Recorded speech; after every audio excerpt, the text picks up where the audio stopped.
Good morning, good afternoon, good evening. This is Apparition. Before I start my video, I would just like to point your direction to my fair use notice. Most of the time, I simply reference materials or articles or videos that I see. I don't actually put it, I try not to put those things into my videos, but I reference them to make an argument. I also provide general legal advice for educational purposes. So, so I have a disclaimer for that as well, just so that people know that I'm not intending to give a specific person legal advice. And any materials or any articles that I mention in the video will be linked in the video description below. Thank you. Playing victim. How feminists win support for unfair policy. So the main third wave feminist agenda is to support their feminist sisters at all costs, even if that means sacrificing logic. Men in society are often vilified by women in order to justify draconian policies like mandatory charging policy in domestic violence cases. In cases where a woman alleged that she was hit or beaten, police must charge the dominant party, quote unquote. In practice, this usually means the man because male partners are often bigger. This sexist, unfair policy has been in effect in Ontario since 1994 in response to murders of women who were victims of domestic violence. This policy exists despite Statistics Canada General Social Survey, which finds that half of all domestic violence victims are men. Yet, somehow, women deserve special treatment because they are quote unquote vulnerable. Since feminists are not satisfied, in a report by the Ontario Women's Justice Network, they complained that the policy is not working because sometimes women get charged under this policy as well. Go figure. Raising the Hammer, another feminist website, claims that it was unjust for a woman who used a knife against her partner to be charged because she was supposedly defending herself, even though she had stabbed him with a knife. It's so crazy.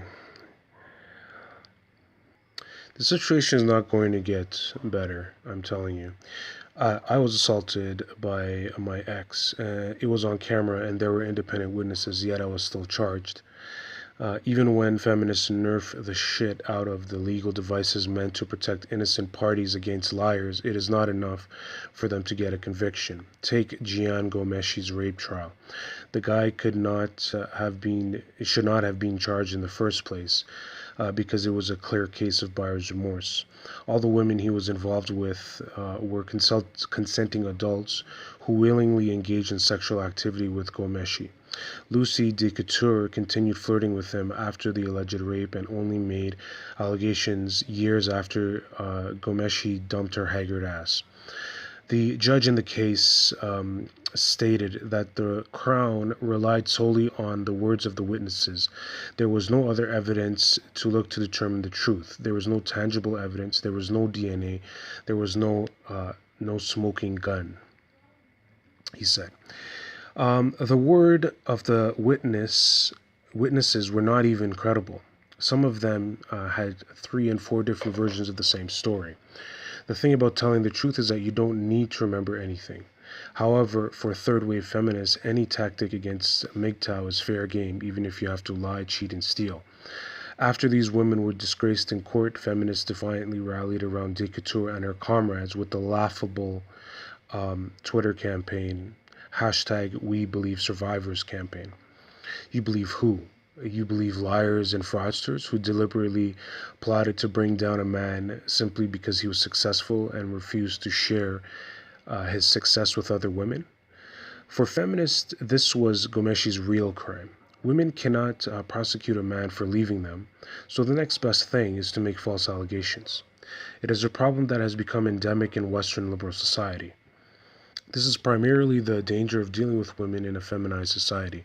A lot of MGTOWs will want to date and have sex with women, but need to be cautious and know that many North American women overvalue their pum pum. And straight feminists are the biggest prostitutes of them all. They expect top dollar to spread their legs, even if they are not satisfied. If when they're not satisfied, you're going to go to jail. Immediately after Gomeshi's acquittal, there were calls for an overhaul of the criminal justice system regarding sexual harassment and assault. Bill 132 was tabled before the Ontario legislature in March of 2016. Some key provisions included compensation for victims and mandatory sexual harassment training at universities and colleges. What a waste of tax dollars. First of all, sexual harassment and rape is already a criminal offense.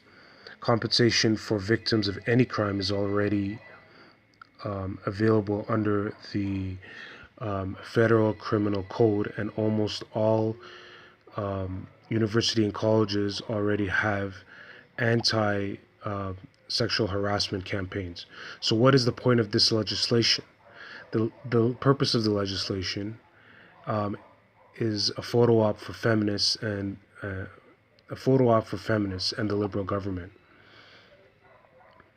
It sends a message to feminists that we are actually doing something without doing anything new at all.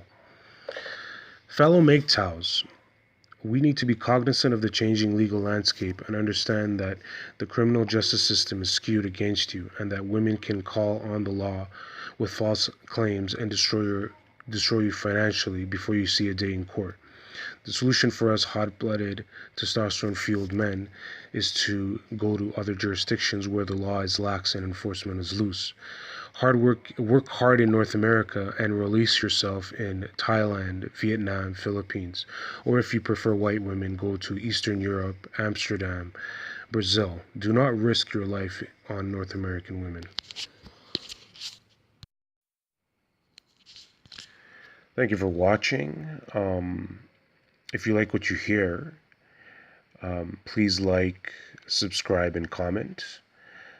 And also visit my Patreon page as well as my GoFundMe page. And if you'd like to donate, you can do that via PayPal. I also have a Bitcoin wallet. And currently those are the two methods of donation. And if you have a special request, you can message me and I'll try to answer you. And also you can hit me up for advice on how to be an independent MGTOW.